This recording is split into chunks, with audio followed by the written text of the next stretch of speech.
Hey, how's it going, guys, and welcome back to the channel. Today I would like to share with you my personal opinion or product review from the GNAT Handlebar bag from Mosko Moto. Okay, so first things first, I don't want you to waste your money, neither your time, and I also don't like to waste my money as a motorcyclist. The first question for every product that you're considering is, does it make sense? Does it fit into the type of riding that you're doing? So let me share with you why have I decided to have a handlebar bag. Now, it is very common that when you have your motorcycle jacket, you're going to have some front pockets in here.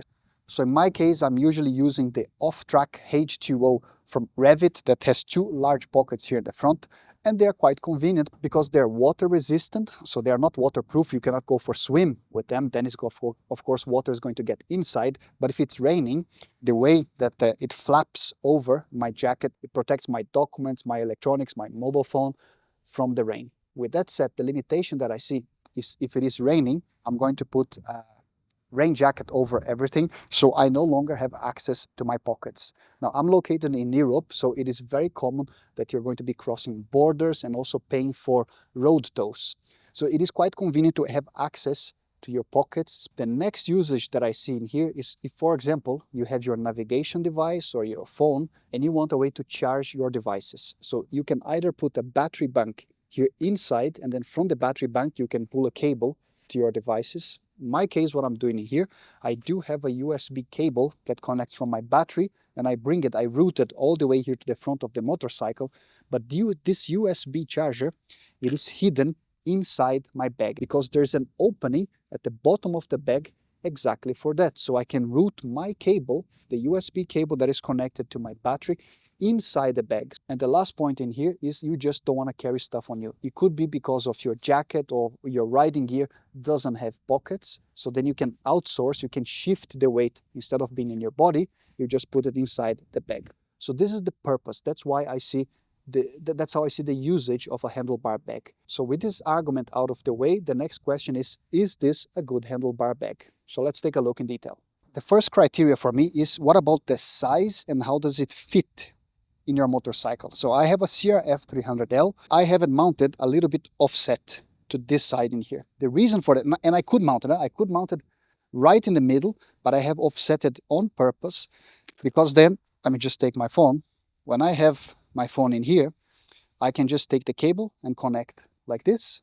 And then I have a little bit of space for this loop here of the cable. If we talk about the size, for the CRF 300L, I think it is perfect because it does not touch. It's almost touching, but it's not touching. There is a very popular fuel tank, larger fuel tank for the CRF 300L from the company Acerbis, which sits a little bit taller in here. So I'm pretty sure it would touch. I haven't tried, but just by looking at the pictures, it raises the fuel tank. So I think it would make contact with the bag. So that's something you might consider if you have the different fuel tank. But with the original one, it does not touch, and I can turn both ways and it will not touch. It does not interfere with the riding. So that is very positive.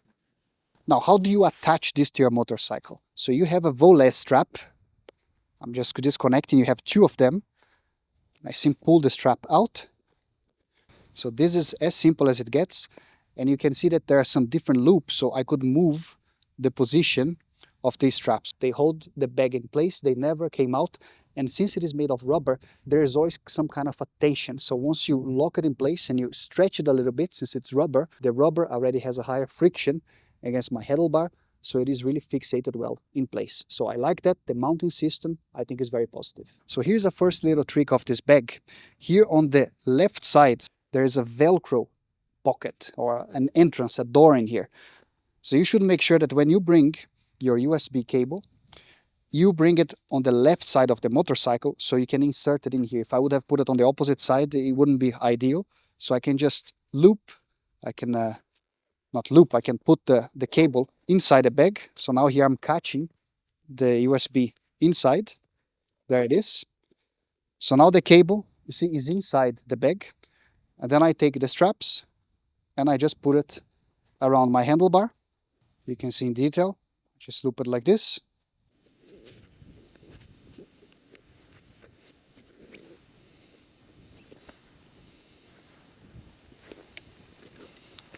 So there it is fixated. So what you get in terms of storage? So to open it, it is with a Velcro system, which again, I think it's positive because you can do it while riding with your left hand, like this. Then you're going to have this outer pocket that has a very soft material. Ideal place, for instance, to put sunglasses because it's not going to scratch your sunglasses. Now, I use regular glasses, so I'm not carrying sunglasses when I'm riding. So here I like to put, for example, my passport and my wallet, which is the outermost pocket. So I can easily just take my wallet and passport and present to whomever I have to present. And then you have the larger compartment here inside. One thing to note, you're going to have these two compression straps on each side. So if you're not using the bag, here I'm loosening them to expand, so now it's a little bit thicker. But if you're not using the full volume, you can compress.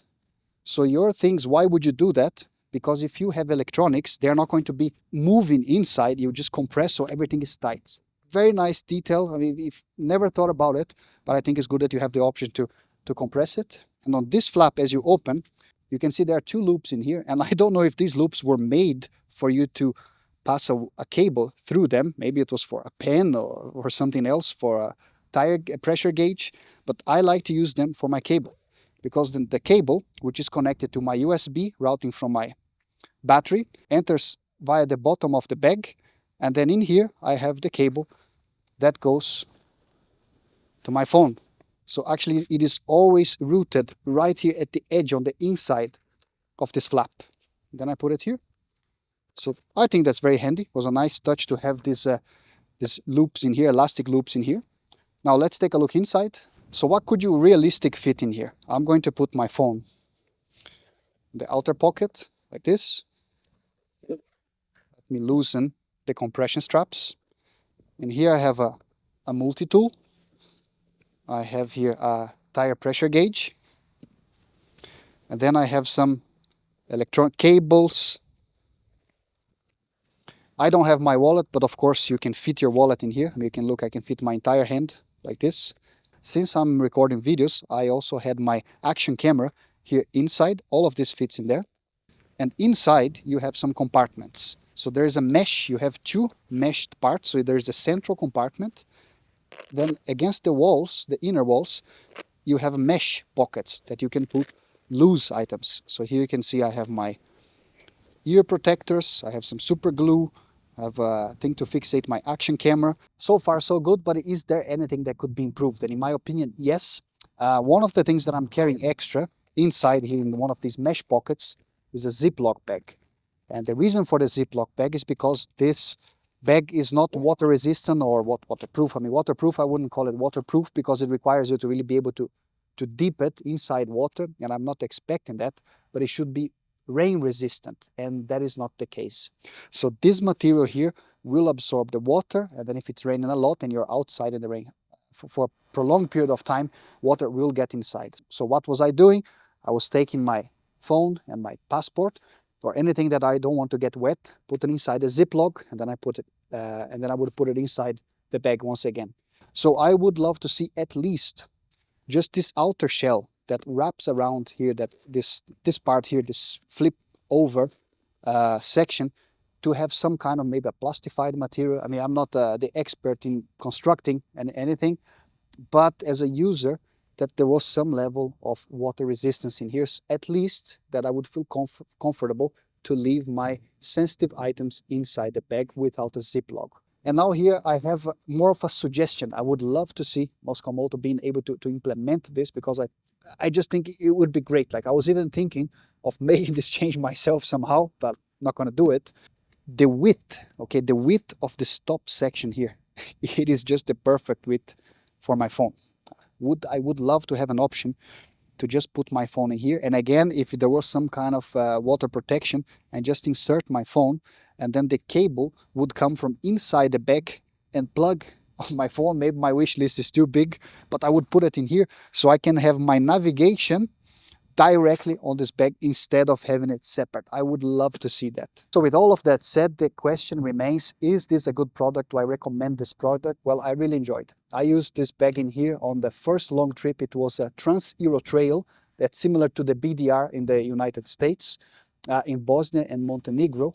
And so I had this bag I used exactly for the purpose that I described. So I hope this video helped you not to see if it's a good product, but to understand if it's the right product for you, for the type of riding that you do it. If you got some value out of it, really appreciate it if you can leave your like. Maybe you consider subscribing. I have other motorcycle stuff here on the channel, and I see you on the next video. Bye bye.